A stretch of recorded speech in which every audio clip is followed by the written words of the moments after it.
Hola, hola y bienvenidos a un episodio más de Tras la Psique.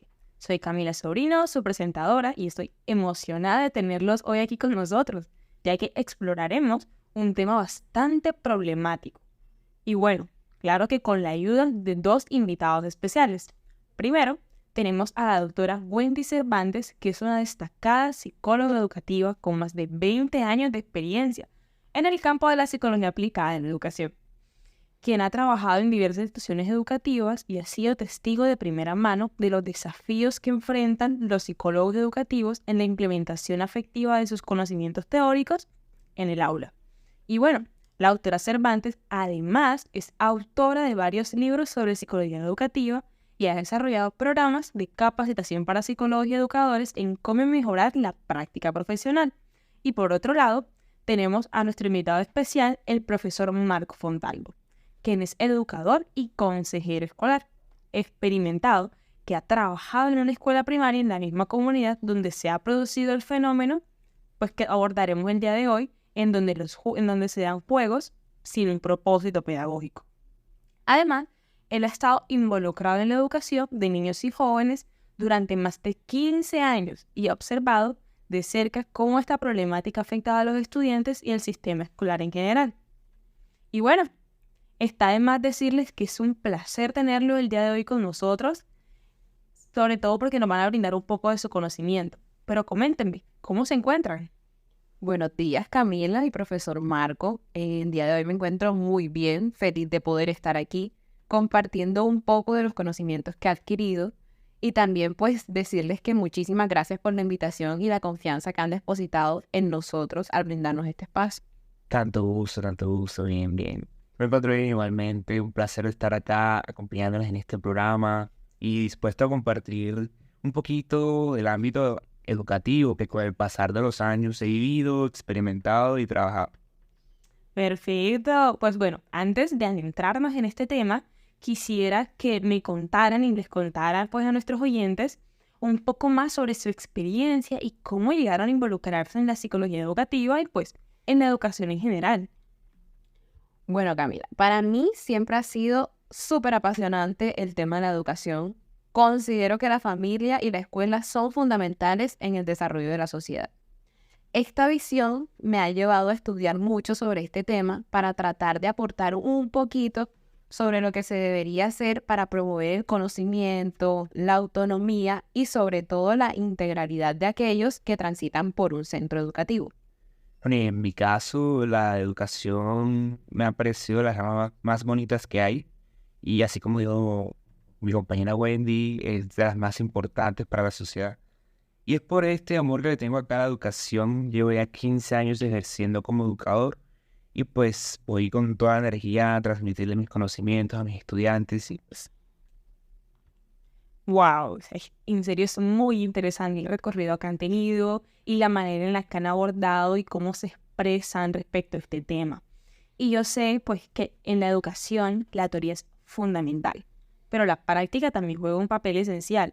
Y por eso es que me ha surgido la duda y por eso es que se ha creado este podcast de qué sucede cuando los psicólogos educativos encargados de guiar el desarrollo y el aprendizaje de los estudiantes no pueden poner en práctica lo que han aprendido en sus estudios. Pues bueno, por eso intentamos abordar esta problemática de un colegio en particular donde los juegos han reemplazado el aprendizaje, pero no de manera pedagógica, sino por una falta de dirección, y para eso, pues, tenemos la compañía de nuestro profesor Fontalvo, el cual nos va a ayudar a contextualizar más esta problemática. bueno, Camila, partiendo por nuestra problemática, hay una desconexión entre lo que se establece en el plan de estudio o lo que llamamos currículo y los aprendizajes que realmente está teniendo los estudiantes. Ahora último se está presentando este fenómeno de que los propios estudiantes están utilizando ciertos juegos para aprender. Es como si dejaran las clases y las actividades que realizamos en ellas a segundo plano. Pero tú, Camila, y los oyentes se preguntarán, ¿acaso está mal que los estudiantes aprendan de esta manera? Bueno, o sea, desde mi perspectiva, creería que sí. No sé, tal vez por una falta de enfoque o direccionalidad, ¿o no? Bueno, Camila, la respuesta es más compleja. La gamificación de los materiales y temáticas no está mal. Sin embargo, los chicos lo hacen de forma independiente y la institución no tiene control alguno de los contenidos de los cuales los estudiantes están expuestos, ni mucho menos pueden controlar los aprendizajes que adquieren. Y por eso es que muchos, aunque muchos no crean, es una problemática que le compete al psicólogo educativo y a los directivos.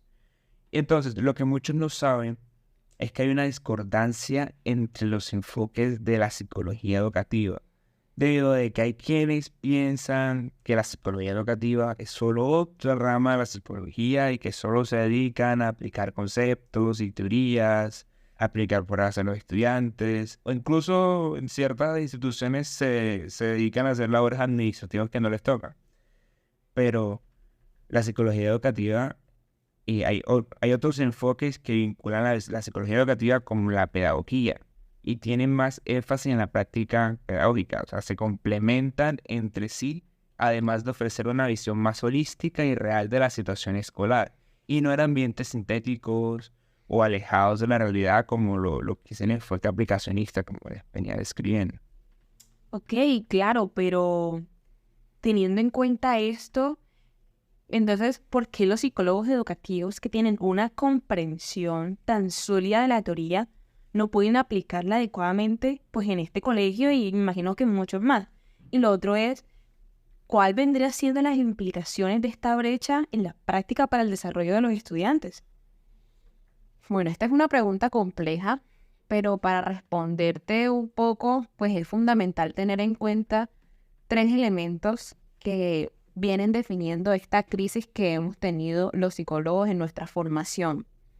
El primero tiene que ver con un tema teórico conceptual, y es que a veces la teoría carece de fundamentos sociales y hay como una falta de objetivo claro sobre la intervención que los psicólogos debemos hacer. Esto ya lo mencionaba el profesor Marco un poco antes y es sobre este tema de que a veces se carece de un contexto o de una teoría que se pueda aplicar a la práctica. Por otro lado tenemos el tema tecnológico instrumental. En ocasiones el comportamiento humano se explica de una forma muy reduccionista y esto limita mucho la práctica del psicólogo. Por último, también hay un tema técnico práctico y es que los problemas de las otras 2 dimensiones se reducen en este o tienen como participación en este porque hay una necesidad de competencias prácticas de los psicólogos, ya sea por falta de actividades en donde ellos puedan desempeñar toda esa teoría que desarrollan o por alguna dificultad en el currículum de las universidades, en fin. Estos elementos son importantes porque nos ayudan a definir la formación de un psicólogo educativo y su papel en las instituciones educativas, algo que antes en verdad no estaba muy claro. Hoy entendemos, por ejemplo, que el rol del psicólogo es de intermediario y que exige una comprensión profunda de los elementos conceptuales, es decir, no podemos seguir trabajando con teorías sin tener en cuenta el contexto. Bueno, Wendy, pero ahora que lo mencionas, me surge la duda de, entonces, ¿cuáles son los aspectos que definen un contexto? O sea, ¿qué se supone que debe de tenerse en cuenta? ¿Y por qué todo esto es tan importante para la formación y el ejercicio? Bueno, cada contexto educativo es único, pero hay aspectos como la localidad, la cultura, la misión, la visión, la diversidad estudiantil, el nivel económico, los recursos disponibles que son fundamentales para poder hablar sobre el contexto de una institución en particular. Estos factores influyen en la forma en que aplicamos la teoría en la práctica educativa, como ya te había mencionado más arriba. Ok, entiendo que es importante tener en cuenta esta formación. Y pues, devolviéndonos un poco pues, a lo que mencionábamos antes sobre la tensión entre la formación y la práctica en la sociología educativa, quisiera preguntarles, pues, ¿cuáles son las razones para considerar esta pues, tensión?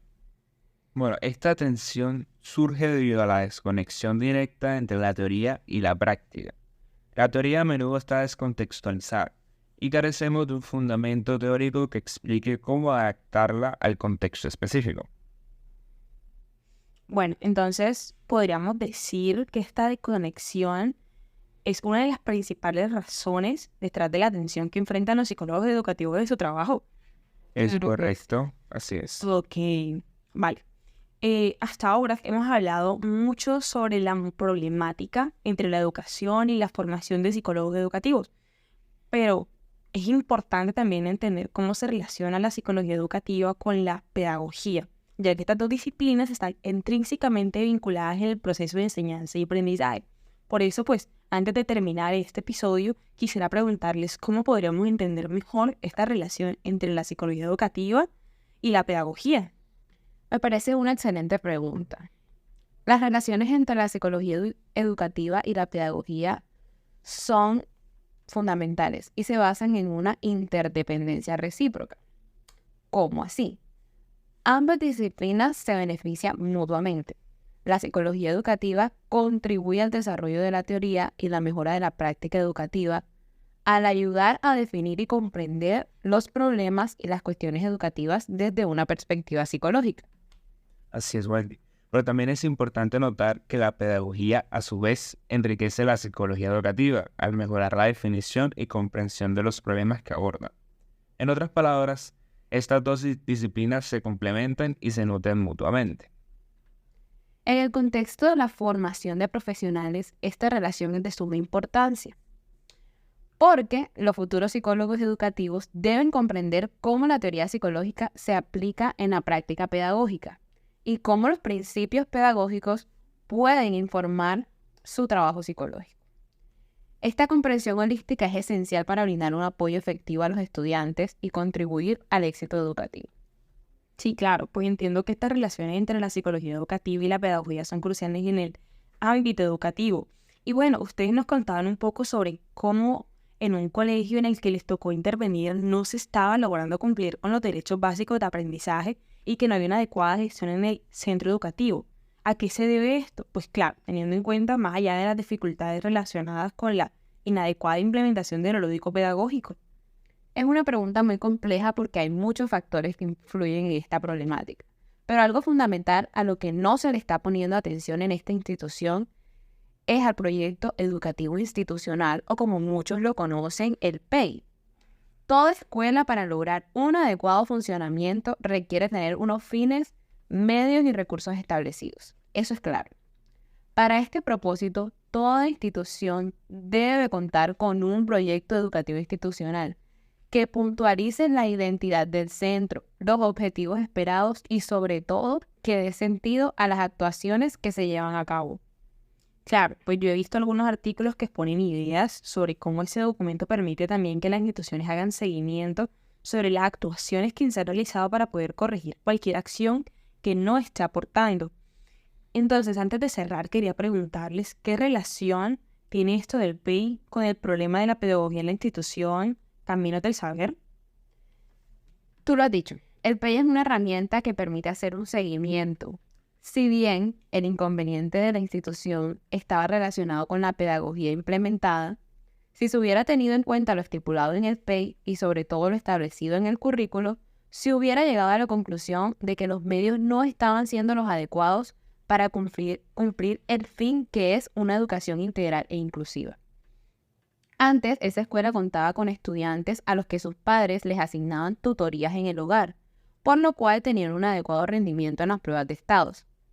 Esta coyuntura lograba disimular los inconvenientes en el proceso de enseñanza-aprendizaje, pero una vez ingresaron estudiantes que no contaban con ese apoyo, se hizo notoria esta problemática. El profesor Marco puede ejemplificar un poco más esta situación. Claro, Wendy. Entonces, lo que sucedía en esta institución, los docentes nunca nos socializaron ni la visión ni la misión del colegio. Nunca se habló del currículo, que es súper importante, y cada profesor aplicaba lo que sabía a su modo. Algo que me parece relevante mencionar es que, para que no cometan este error en sus instituciones, es que deben evitar creer en la idea de que la inclusión es solo adecuar ciertos espacios o contenidos a estudiantes con limitaciones físicas o de índole psicológico. La inclusión va más allá. Requiere adecuar la educación a las necesidades particulares de cada estudiante. En esta institución, por ejemplo, asumían de que todos los niños contaban con refuerzos y tutores en el hogar. Desconocieron la realidad de ciertos niños que no tenían ese apoyo en casa. Eso también incrementó la problemática que hoy nos convoca. Claro, o sea, es increíble cómo estamos abordando este tema y me parece espectacular haberlos tenido aquí el día de hoy. Y pues, en definitiva, un solo podcast no es suficiente para abordar todos estos temas relacionados a la educación de nuestros niños y jóvenes. Y pues bueno, es necesario tomarse en serio la psicología educativa y la pedagogía. Y bueno, será un placer tenerlos aquí en el próximo episodio del podcast. Muchas gracias por haber ingresado el día de hoy como nuestros invitados especiales. Muchísimas gracias. Gracias.